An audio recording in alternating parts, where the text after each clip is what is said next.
I was just about to take this air compressor up to the roof, and I was picking it up, and not only is it insanely heavy, but I suddenly noticed to hear sloshing. Why the fuck is something sloshing? Why would something be sloshing inside an air compressor? And then suddenly it dawned on me, that thing that I don't know why, it just hasn't occurred to me until now. I guess it's been way too many years, over half a decade since I've owned an air compressor, and I just am out of practice on thinking about these things.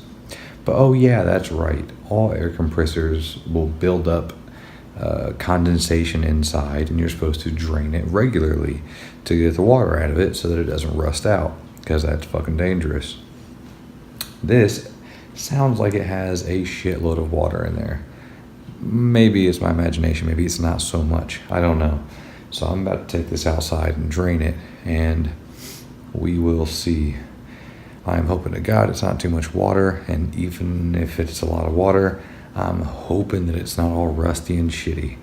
Because even though I got a good deal on this thing, if it turns out that it's fucking dangerous to use, then it means I just fucking wasted my money. Oh, motherfucker. Alright, we got a whole bunch of goodies for this compressor. I was trying to figure out the wiring of this thing last night, and it was driving me crazy because it's a 220 volt system, 220 volt motor, doesn't even have a 110 volt option. I mean, technically you could wire it. The problem being though is at 220 volts, it pulls 10 amps. So if you were to put a 110 volt system or wire it for 110, that would immediately double your amp load to 20 amps, and on startup maybe more, who knows.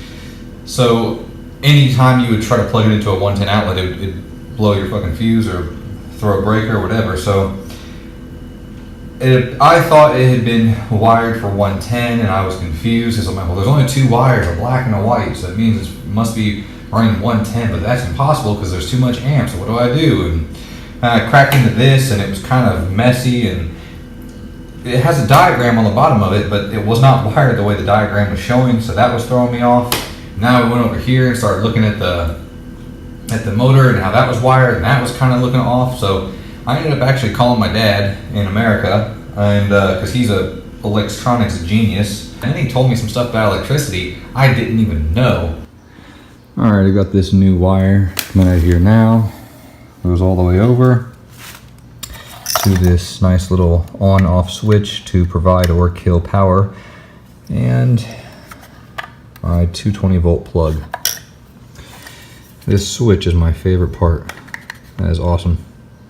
So anyways, all said and done, I wired it up, or didn't wire it, but I was able to hook it up today, and it ran and it works. Ooh. Holy crap, I don't know if this thing has ever been drained. I've become unreasonably paranoid about this compressor just up and exploding on me. So now what I've done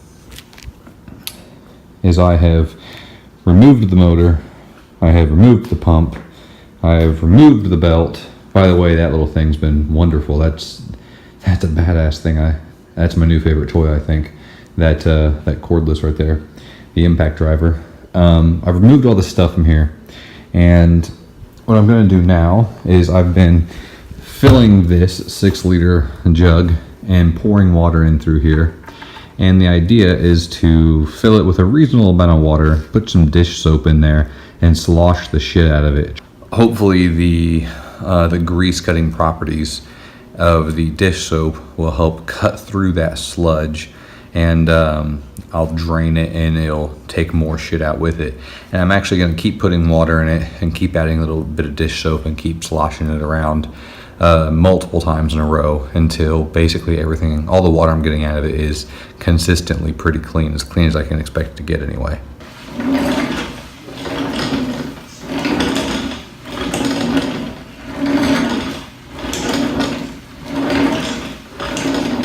Here's a good news update. So I had flushed this tank out, and while flushing it out, filling it with soapy water, sloshing it back and forth multiple times, flushing it out or draining it, doing that several times, and then actually taking the hose and putting it down in the tank with some high pressure to help really flush it out. I noticed that there was a noticeable amount of rust coming out. Not just rust-colored water, but after doing that, I actually saw pieces, like almost like paint chips, but they were metal chips. They're rust coming out of the tank. So I started thinking, oh, okay, well, at least now it's more cleaned out. I'll stick my endoscope back down there and I'll look again, see how it is.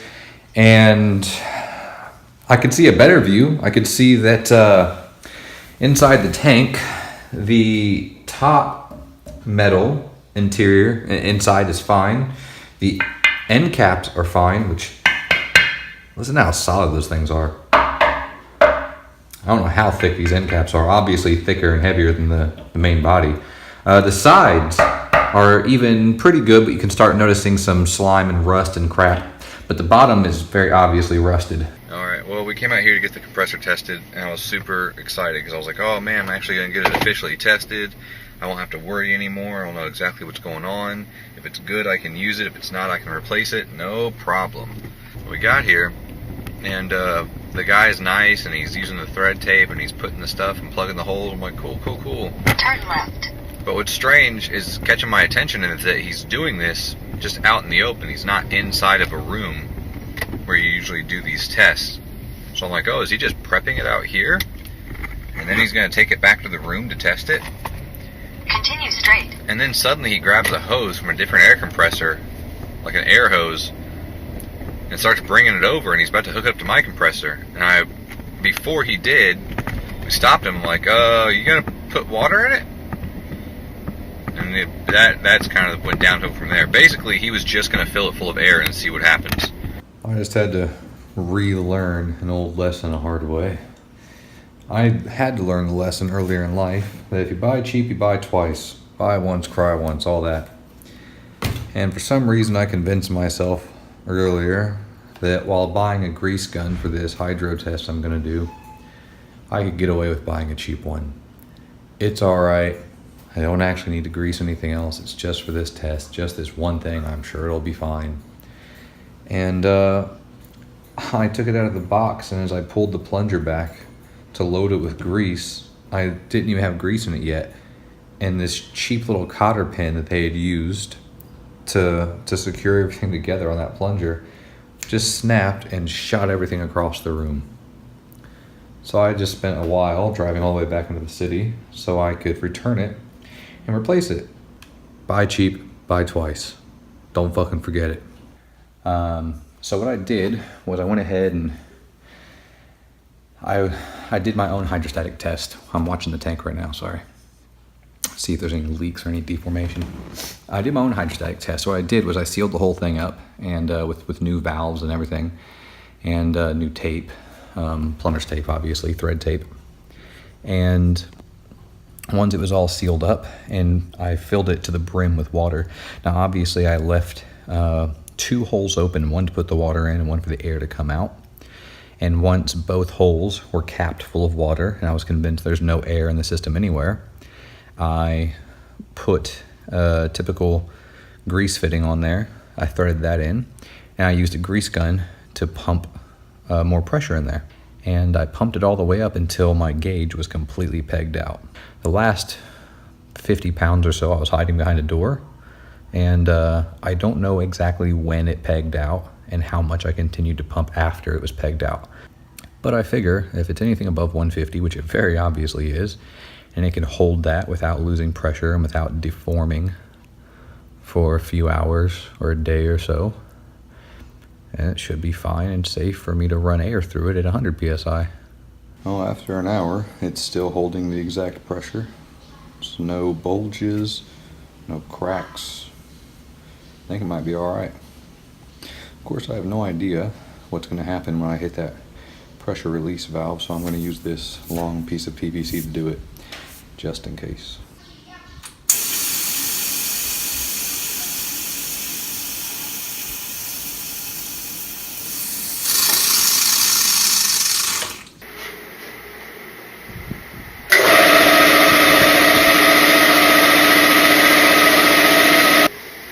Still fucking leaking.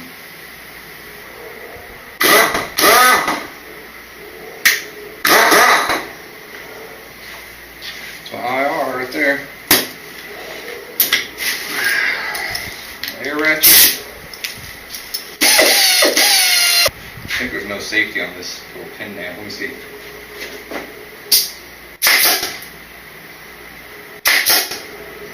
I guess there's a safety on it. Nice. Fuck yeah. Let's see if this line gives this recorder any more oomph.